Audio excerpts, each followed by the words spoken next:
Hey, it's Ryan with some of my favorite pre-spawn patterns and techniques for catching big bass on Big Stone Lake. For those of you who are new to the fishery, I'll give you a quick rundown.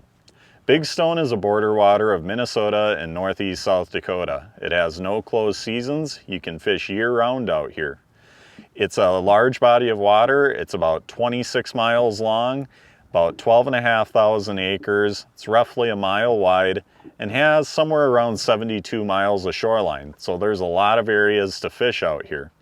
Big Stone has a large basin running from the north end down to the south end that averages somewhere around 12 to 14 feet deep.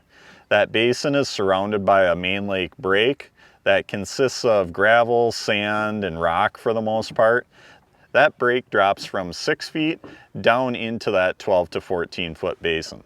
Big Stone has a long history of being an excellent walleye fishery, attracting fishermen and major tournaments from around the country. But sometime in the last decade, Big Stone started to see some major changes. Curly-leaf pondweed was introduced sometime around 10 years ago and really took off. And that tends to grow in this lake anywhere from about 6 feet of water out into the depths of the basin, out in that 12 to 14 foot range. The curly-leaf pondweed starts growing in the fall, and if there's enough sunlight penetration, it grows right up under the ice, and once spring rolls around, it starts to really take off. So on a dirtier water year or a year where there's a lot of snow, the pondweed might be pretty short, only a foot or so tall in the spring of the year. On a year where there's a lot of light penetration through the ice, that curly-leaf pondweed could be 3 foot tall by the time the ice goes off. So that's a variable that you have to kind of keep in mind every year. Some of the changes that came with the curly-leaf pondweed are the water seems to be a lot cleaner on average out here. It's just a lot clearer in general. There's a lot more panfish in the lake now than there used to be. Instead of being at a walleye dominant lake, we're seeing a huge booming perch population out here. And in the last 5 to 8 years, we've really seen numbers of big bluegills and big largemouth bass explode in this lake. Big Stone is a very fertile body of water. Fish grow very fast out here and they grow to very large proportions. Now, a lake of this size may seem pretty intimidating to a lot of people, but you can eliminate a lot of water pretty quickly out here when looking for largemouth. For the most part, there's two things that I kind of chop out of the factor right away. That eliminates about 3/4 of the lake and really narrows it down to a much more manageable area for me to find fish. And the first of those two is going to be the north end. There's bass in Big Stone from the north end all the way down to the south end, but largely the north end, especially when you get past the midpoint of the lake and definitely when you get into the northern third of the lake, that end of the lake tends to be dirtier water. It's a little bit shallower. There's less structure up there. For the most part, it's just shoreline structure up on that end of the lake, and there's just not as many good areas for bass to hang to. There's plenty of good fishing opportunity up there, but just the vast majority of the fish are going to be in the south end of the lake, and it seems that almost the farther south you go, the more bass there are in general. So just eliminating the north end of the lake, the north half of the lake, if you're new to this fishery, is going to really cut things down to size, and it's going to put you around a lot more fish when you just stay in the southern half.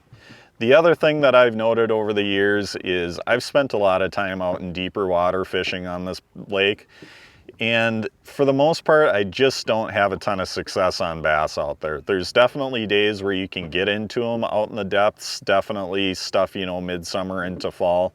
But for the most part, I would say about 90, maybe even 99% of my fishing out here is going to be done in 6 feet of water or less. So by eliminating the basin and eliminating the north half of the lake when you're coming out here, you're going to be able to focus your attention in a much more isolated area, and it's going to make it a lot easier to break this body of water down. Now, bass will hold on a variety of structures on Big Stone, but some of my favorites tend to just be the classics, such as laydowns, docks, rock piles, and weed lines. But there's also one that really stands out on Big Stone, and that's going to be the large boulders, as the name Big Stone implies. There's a lot of them out here, and they provide excellent cover for big bass on this lake. Now, keeping that broader understanding of the lake in mind, we can start breaking things down to kind of a season within season basis in the pre-spawn. And I think the best way to do that is based on water temp. Water temp is absolutely critical during the pre-spawn. And I think what I'll do is go by kind of 10-degree differences. So we'll go through ice out, which is typically going to be 40-degree water temperatures. And then we'll get into mid-May period, which is somewhere in the 50-degree temperatures.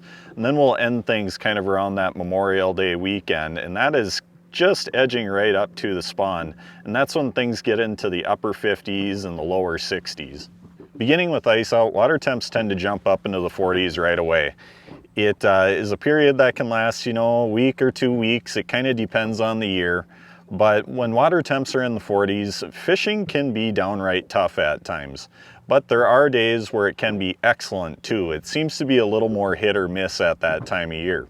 And things are a little bit trickier then too, because it doesn't seem like the fish are related so much to structure as they are just relating to warmer water. Now you may think that I can just search around with my sonar until I find warmer water, but sometimes it's not always quite as easy as that. There's a lot of different currents, wind-generated currents on Big Stone. It's a natural lake, so it doesn't have a river current through it, but running north to south and being out in the prairie like it is, the wind currents coming around the points and stuff can make finding warmer water a little bit trickier. When water temps are in the 40s, fishing can sometimes be excellent, but a lot of times they'll find that it's usually tricky, if not sometimes just downright tough. Cold, windy days can a lot of times make a bite seemingly impossible. When I'm faced with those conditions, if I have to be out on the water, typically what I'm going to do is try to focus on a piece of structure and just try to grind fish out. And generally that out here is going to be laydowns. As everybody knows, wood holds heat really well. In cold water, bass are really attracted to wood. Big Stone has a lot of laydowns on it. A lot of times they're not going to be very close together. They're kind of spread out in most areas of the lake. But if you can find a good laydown and get in there with a jig, a lighter weight jig, pitch it in and just grind it out through those laydowns, a lot of times you can pluck a couple good fish throughout the day. When you get one of those blessed warm weather spring days with a lot of sunshine, those are the days that provide some excellent opportunities out here.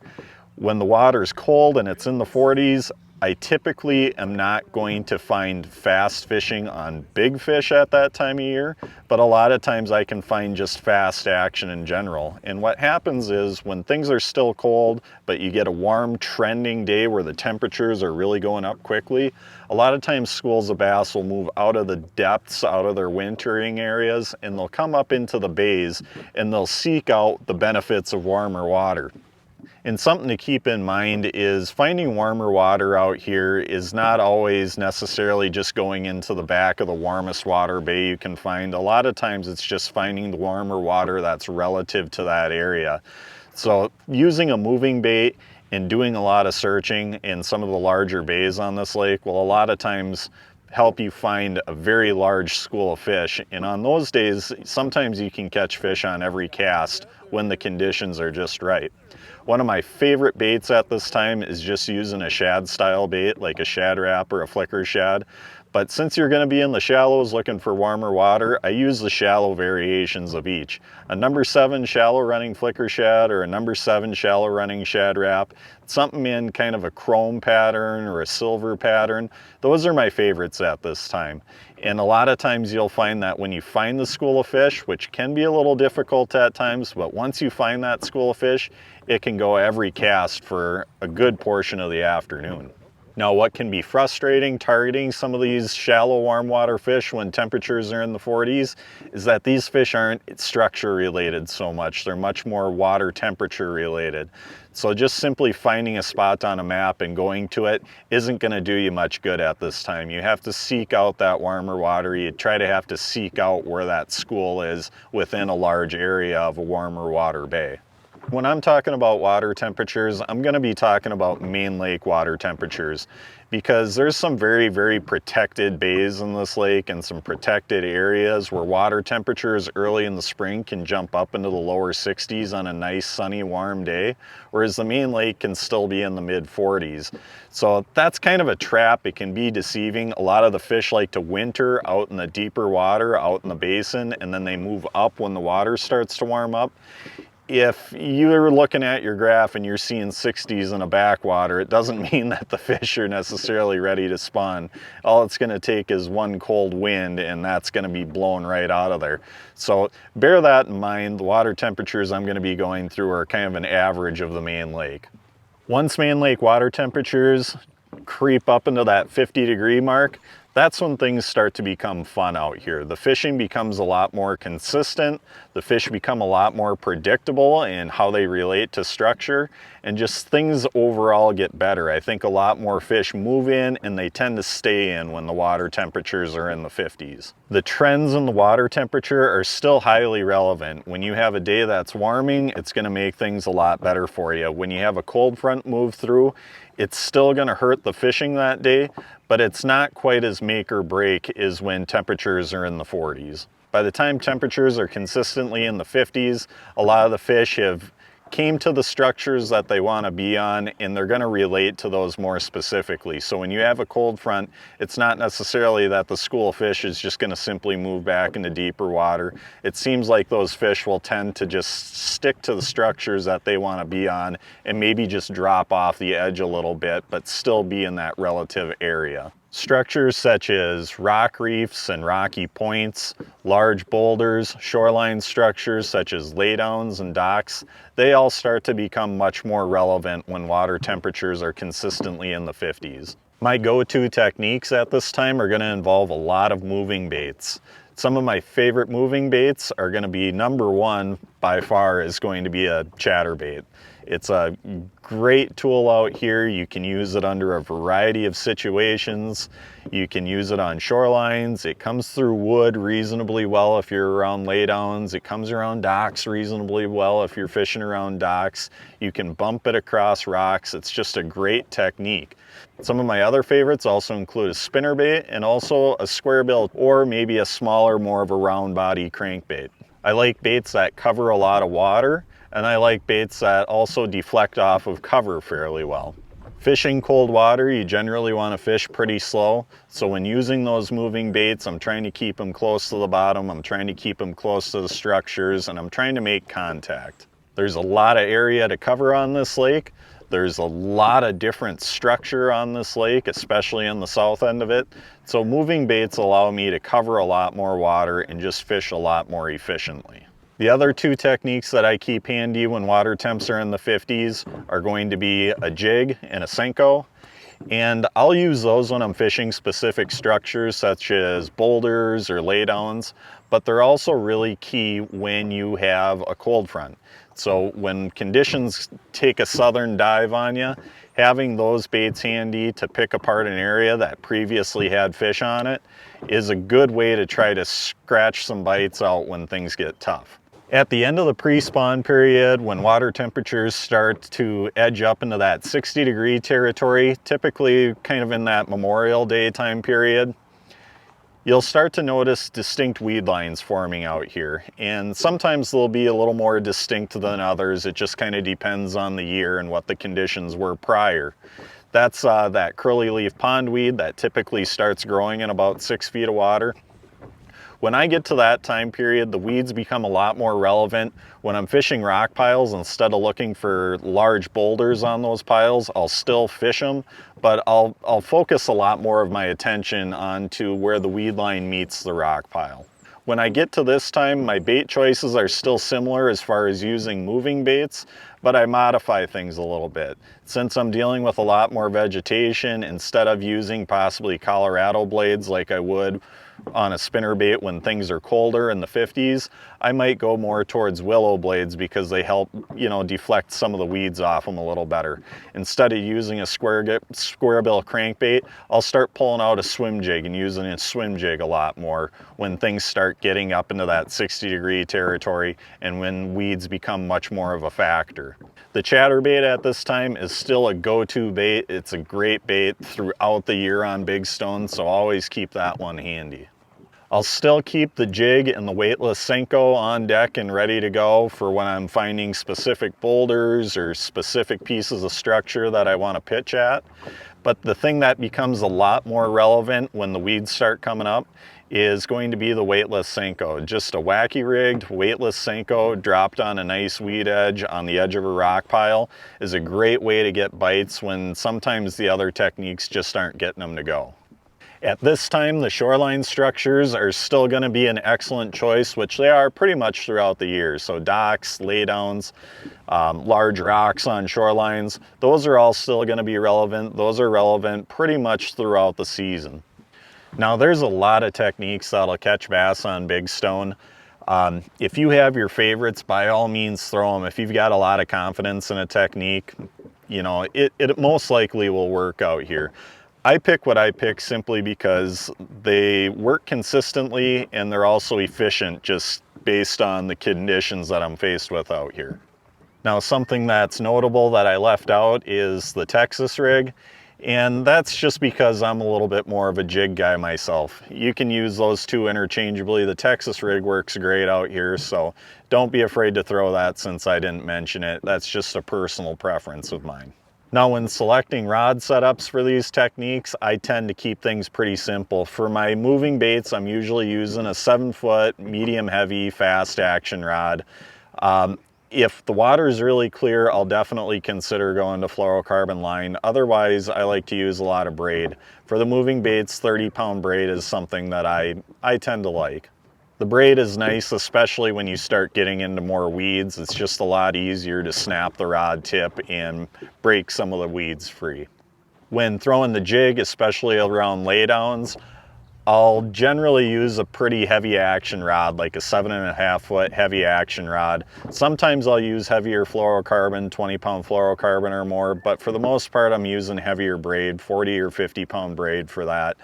Definitely the heavier braid you get, the lot less trouble you're going to have with it because it doesn't dig into itself on the spool. So if you get snagged up with your jig on a tree, going with 50 or even 65-pound braid is going to make a big difference in not letting that line dig into itself. When throwing the weightless Senko, a medium light or a medium action spinning rod with 8 or 10-pound test braid or fluorocarbon, what I like to do is just a braid 2 fluorocarbon leader. And generally I'm running that with just a number 4 finesse wide gap hook. And that's what I like to do when I'm on weed edges or when I'm casting out away from real heavy structure. If I'm getting deeper into the structure, you're definitely going to have to beef things up from there and go to more of a weedless setup. Now, when it comes to specific bait selection, there's 2 baits that really stand out in my mind that I do most of my fishing with out here. And those 2 are going to be a 1/2-ounce ChatterBait and a 1/2-ounce swim jig. And I'll throw a wild card in there for finesse, and that's going to be just a 5-inch weightless Senko. I'll start with the ChatterBait. When I'm picking up a ChatterBait, it's going to be green pumpkin. It's going to have a 4-inch little paddle tail swim bait trailer on the back of it, either green pumpkin or something somewhat similar in color. That 1/2-ounce ChatterBait just does it all pretty darn well. You can cover a lot of ground with it. It comes over structure well. You can bump it off the bottom, deflect it off cover. You can just get a lot of bites on that bait. It's an excellent way to cover water. It's an excellent way to catch fish. But fishing that slow and where the little blade on it just barely chatters is one of the best ways to catch fish on big stone, not only in the pre-spawn period, but throughout the season. The second choice is the 1/2-ounce swim jig. I like the all-terrain swim jig. I also use that one in green pumpkin. On the back of that, I'll just put on a 4-inch craw, whether it be a chigger craw or something else of that sort with just the little paddle tails on the back of it. It's just such a versatile bait. You can throw it in a cover that you can't necessarily put the ChatterBait into. And you know, a guy can go out with that 1/2 ounce swim jig basically from when the water temps hit 50 degrees all the way through the rest of the season. That's another one of those baits that works day in and day out. But the beauty of that is you can cast that up under a dock and it'll avoid a lot of snags. You can get it into a laydown and the weed keeper on it is just enough to get it through. But you can just take that bait, pick up one rod, and go down the shoreline and just cover a lot of water with it. You can drop it on boulders. You can do pretty much anything you need to do with that bait. It doesn't do anything particularly well. It's not like excellent at any one thing, but it's just a jack of all trades that allows you to be very, very efficient and just overall is going to put more fish in the boat for you over the course of a day. The wild card is the Senko, just a wacky rigged Senko. I like to put it on a number 4 finesse wide gap hook it wacky, and just pitch it out either at specific boulders, off to the edge of a laydown. If you're gonna be around laydowns, you're definitely gonna wanna beef things up a little bit more and use more of a weedless hook and some heavier line. But the Senko just works great in a variety of applications, especially when you start getting the weeds coming up and you get to the edge of a rock pile where you have a weed line on the edge of that rock pile. The Senko just excels in those situations. So it's not always my favorite thing to throw. I definitely like picking up the bait casters and chucking baits and winding them in, but that Senko just catches them at times when nothing else will. So keeping that one on deck is a must throughout the season. Now, a couple variables out here are going to be similar to what they are in a lot of different areas, and that's going to be cold fronts and dirty water. You'll notice that sometimes the water on Big Stone's very clear. You'll have 6 foot of visibility. You'll see everything that's going on down there. Sometimes you'll have more than 6 foot of clarity out here. Other times it turns to chocolate milk. When you have years with a lot of runoff, this lake can flood in the spring. And those years can be tougher because the water gets very dirty. When the water gets dirty like that, what I tend to do is I prefer to fish structures, very distinct structures, whether it's large boulders or whether it's laydowns. But I'm trying to find something more specific that I can put my bait right next to and pick a structure apart. Those conditions are tough when the water gets dirty, but there's still ways of catching them, and fishing specific structures and picking them apart is oftentimes the best way to do it. The other variable is cold fronts, and early in the season, like I discussed earlier, when water temps are in the 40s, cold fronts make things very difficult. I tend to go back towards specific structures in that situation as well. The big boulders aren't as much of a play when water temps are in the 40s. I tend to like laydowns more when I get a cold front and the water is that cold. When water temps get up into the 50s and the 60s, cold fronts will still make things a lot more difficult, but the fish tend to relate more to their structures, whether it's a boulder or a rock pile. They're not going to simply be in a school that moves off into the depths again and disappears. They tend to relate to that structure still, but they might simply drop off the edge or just kind of sneak into the weeds right next to that structure. When you're faced with those cold fronts, a lot of times you're just going to have to fish off of some memories. Where were they before the cold front hit?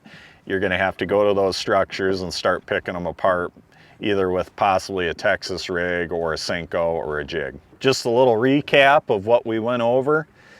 If you're new to the lake, stick to the southern half. There's a lot more fish on the southern half of the lake. Stick to water that's 6 feet or less.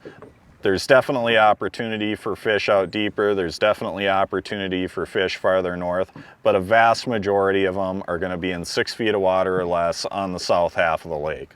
When picking baits, I really like moving baits. It allows you to cover a lot of water out here. There's a lot of structure on the south end of the lake. So using a moving bait just allows you to cover water, find aggressive fish, and start to get things narrowed down so you can possibly pick them apart a little bit better later in the day. When water temperatures are in the 40s and you have a warming trend, you need to look for nomadic fish in warm water bays. You got to cover some ground. They're not as structure related, but when you find them, you can definitely get into numbers of fish on flat-sided crankbaits. When water temperatures get up into the 50s, the fish start relating to structure a lot better. It makes them much more predictable.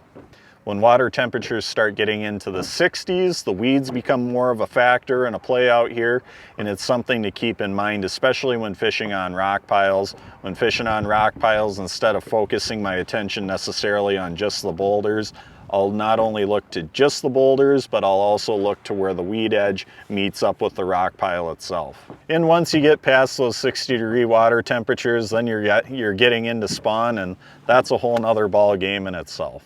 Once you get past the spawn out here, the weeds start to really come up on Big Stone, and things tend to spread out a lot, and that's why the pre-spawn is such a special period on this lake. It's not only because the fish tend to be more isolated to certain structures and not spread out in those weeds, but also because Big Stone has potential for real giant bass. 6-pound bass are a common occurrence out here on Big Stone, and occasionally you also hear a fish up into that 7-pound range. So the opportunity to catch big fish on Big Stone is definitely best in the pre-spawn.